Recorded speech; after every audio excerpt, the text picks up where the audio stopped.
রহমানির রহিম। আজকে 21শে পদক ও বাংলা একাডেমির ফেলোশিপ প্রাপ্ত লালনপন্থী সাধক কবি ও সঙ্গীত গুরু খুদা বক্স শাহের 36তম স্মরণ অনুষ্ঠান উপলক্ষে আজকের এই স্মরণ সভার উপস্থিত আছেন ওনার উত্তরসূরি, ওনার সন্তান আব্দুল লতিফ সাহেব। উপস্থিত আছেন ওনার নাতি জামাই ডক্টর সাইমন জাকারিয়া। উনি বাংলাদেশ শিল্পকলা একাডেমির উপপরিচালক, বাংলা একাডেমির উপপরিচালক। আসলে এখানে যে এত বড় একটি বিষয় যে আমাদের উপস্থিত আছেন সুফি সাধক হাসিবুল চিশতি। আসলে এত বড় একটি বিষয় যে আমরা চুয়াডাঙ্গার মানুষ এই দীর্ঘ 54 বছরের বাংলাদেশে আমরা ওনাকে প্রমোট করতে পারি নাই। এটা আমাদের চুয়াডাঙ্গা জেলার যারা এই যাবৎ পর্যন্ত নেতৃত্ব দিয়েছেন এবং এই সাহিত্য নিয়ে সংস্কৃতি নিয়ে যারা চর্চা করেছেন, আসলে আমি বলবো এটা তাদের ব্যর্থতা যে এইটা হলো প্রমোট করতে পারে নাই এবং এটা মানুষের ভিতরে প্রচারণা করতে পারে নাই এবং রাষ্ট্রীয়ভাবে এটা প্রচার করতে পারে নাই। তা আমরা আগামী দিনে আমরা এটা চেষ্টা করব যে এটা আমি প্রতিষ্ঠানই বলবো যে এই প্রতিষ্ঠানকে আমরা আগামী দিনে যাতে এই প্রতিষ্ঠানকে সামনে করেই যেন চুয়াডাঙ্গার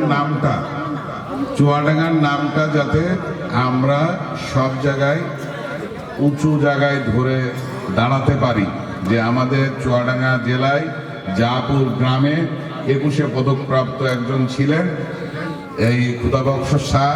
তার যে লেখা, তার যে গান, তার যে একাডেমি আমরা এখানে একটা নির্মাণ করে আমরা তাকে রাষ্ট্রীয়ভাবে প্রমোট করার জন্য আমরা চেষ্টা করব ইনশাআল্লাহ। আগামী দিনে আমি এই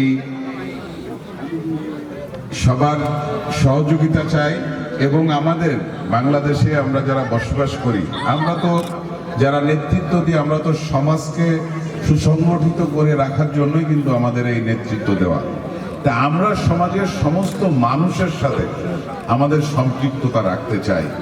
যে সংস্কৃতি যদি মুছে যায় তাহলে একটা মানুষ যে আগামী দিনে কি করবে, আজকে দেখেন আস্তে আস্তে আমাদের অনেক কিছু কিন্তু সংস্কৃতি থেকে হারিয়ে যাচ্ছে, কিন্তু এটা সংরক্ষণ করার দায়িত্ব কিন্তু আমাদের। আজকে দেখেন এই যুগের ছেলেরা, দেখেন আপনাদের সবার হাতে অ্যান্ড্রয়েড ফোন, সবাই ফোনের ভিতরে মগ্ন হয়ে আছে, খেলার মাঠগুলো ফাঁকা পড়ে থাকে।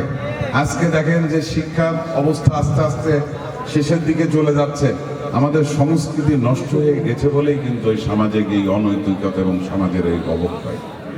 আমরা সবাই মিলে আমরা যদি এই সমাজকে পূর্বের ন্যায় সামাজিক অবস্থানে যদি ফিরিয়ে আনতে চাই এবং ফিরিয়ে আনার যদি চেষ্টা করি, আমাদের সবার ঐক্যবদ্ধতা এবং সবার চেতনা সমন্বয় করা এবং মানুষের ভাবনাকে, সমস্ত শ্রেণীর মানুষের ভাবনাকে একসাথে আমরা কিভাবে সমন্বয় করে এই চুয়াডাঙ্গাকে কিভাবে এগিয়ে নিয়ে যাওয়া যায়, কিভাবে চুয়াডাঙ্গার উন্নয়ন করা যায়, সবাই মিলে ঐক্যবদ্ধভাবে আমরা সামাজিকভাবে কাজ করতে চাই এবং আসলে নির্বাচন বলে নাই, আমি নির্বাচিত হই এবং না হই সেটা হলো বড় প্রশ্ন না। এই চুয়াডাঙ্গার আমি দীর্ঘদিন ধরে চুয়াডাঙ্গার নেতৃত্ব দিয়ে যাচ্ছি, চুয়াডাঙ্গার মানুষের পাশে আছি, আমার নির্বাচন এলাকার মানুষের পাশে আমি আছি। আমি নির্বাচিত হই আর না হই, কিছু বিষয় আছে যেগুলো জাতি এবং সমাজের জন্য একান্ত প্রয়োজন, সেটা শুধু ক্ষমতার জন্য না, আবার সেটা হলো নিজের ব্যক্তিগত স্বার্থের জন্য না। যেটা এই সমাজের জন্য প্রয়োজন, যেটা এই রাষ্ট্রের জন্য প্রয়োজন, সেই বিষয়গুলো আমি দেখব এবং আগামীতে এই বিষয়গুলো নিয়ে আমরা সামনের দিকে আলোচনায় রাখব এবং এইটা নিয়ে আমরা সেমিনার করব এবং এই বিষয়গুলো নিয়ে আমরা সর্বোচ্চ মহল পর্যন্ত জানিয়ে আমরা চুয়াডাঙ্গার ভাবমূর্তিকে উজ্জ্বল করার জন্য চেষ্টা করব। সবাই আপনারা আমাদের জন্য দোয়া করবেন। আগামী দিনে যে নির্বাচন আসছে সেই নির্বাচন একটি সাধারণ নির্বাচন নয়, আমরা 17 বছর রাজপথে আন্দোলন করেছি মানুষের ভোটের অধিকার ফিরিয়ে দেওয়ার জন্য। আমরা মানুষের সামাজিকতায়, মানুষের সমস্ত সুখে দুঃখে, মানুষের বিপদে মানুষের পাশে থাকতে চাই। আমরা এই বাংলাদেশের রাষ্ট্রীয় সমস্ত সেবা আমরা মানুষের দ্বার প্রান্তে পর্যন্ত পৌঁছাতে চাই। আমরা একটি দুর্নীতিমুক্ত সমাজ চাই। সেই জন্য আমরা সবাই ঐক্যবদ্ধ থাকব। আগামী দিনে এই পরিবর্তনের নির্বাচনে, এই সমাজ পরিবর্তন, আগামী দিনে চুয়াডাঙ্গার উন্নয়নমুখী চুয়াডাঙ্গা, আগামীতে সংস্কৃতির চুয়াডাঙ্গা, আগামীতে খেলাধুলার চুয়াডাঙ্গা, আগামী দিনে শিক্ষার চুয়াডাঙ্গা, আগামী দিনের স্বাস্থ্যের চুয়াডাঙ্গার জন্য আমরা ঐক্যবদ্ধ হব এবং সবাই একসাথে এই 54 বছর বাংলাদেশের স্বাধীনতার পক্ষের শক্তিকে আগামীতে বিজয়ী করে বাংলাদেশের রাষ্ট্র ক্ষমতায় নিয়ে যাওয়ার জন্য সবাই ঐক্যবদ্ধ হয়ে কাঁধে কাঁধ মিলিয়ে একসাথে আমরা কাজ করব।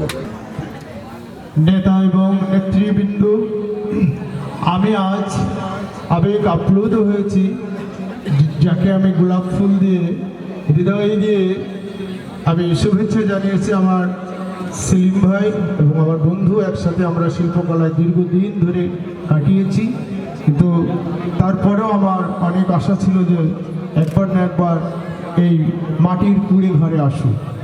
আমি আরও খুশি হয়েছি যে আমাদের চুয়াডাঙ্গা 1 আসনে আমার প্রিয় শ্রদ্ধেয় শরীফুজ্জামান শরীফ ভাই এত একজন প্রিয়, মানে অল্প সময়ে মানুষের মন এত জয় করেছে।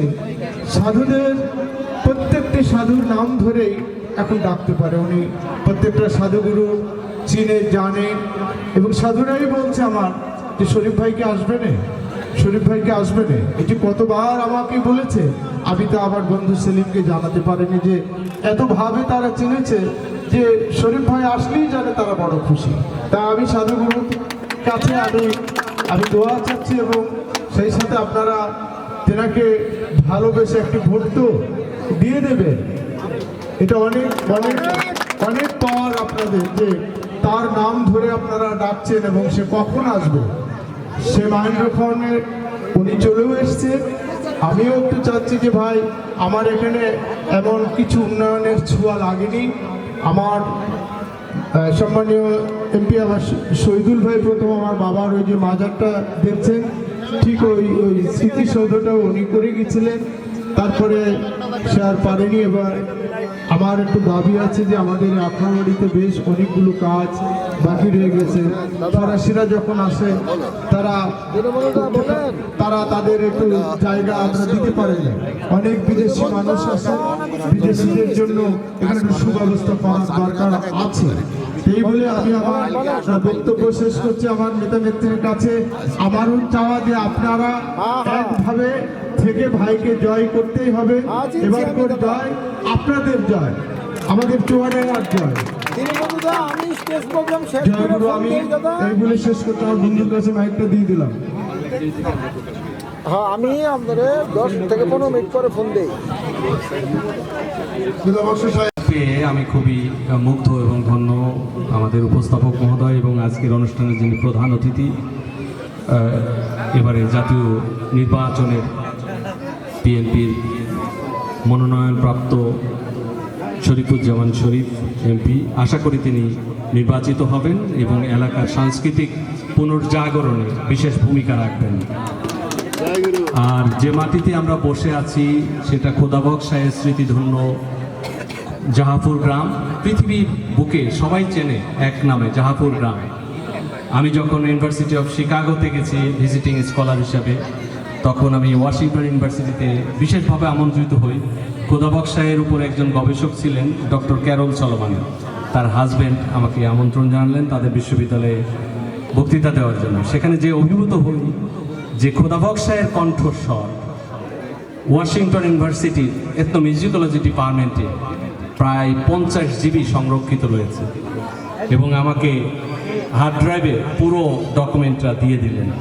এবং খোদাবক্সায়ের এই বাড়ি থেকে সংরক্ষিত যেসব খাতা, তার ফটোকপি ওখানে সংরক্ষিত ছিল, সেগুলোও আমাকে উপহার দিলেন। আমি যখন জাপানে গেছি ওসাকাতে, সেখানে যেও শুনলাম যে এখানে মাসাউকি ওনিশি নামে একজন জাপানিজ গবেষক আছেন, যিনি এই জাহাপুর গ্রামে, এই গ্রামের এই মাটিতে বসে খোদাবক্সের একটি অসামান্য সাক্ষাৎকার গ্রহণ করেছিলেন। সেই সাক্ষাৎকার তিনি এতদিন ধরে প্রিজার্ভ করছিলেন, কিন্তু কাউকে দেওয়ার মতো লোক পাচ্ছিলেন না।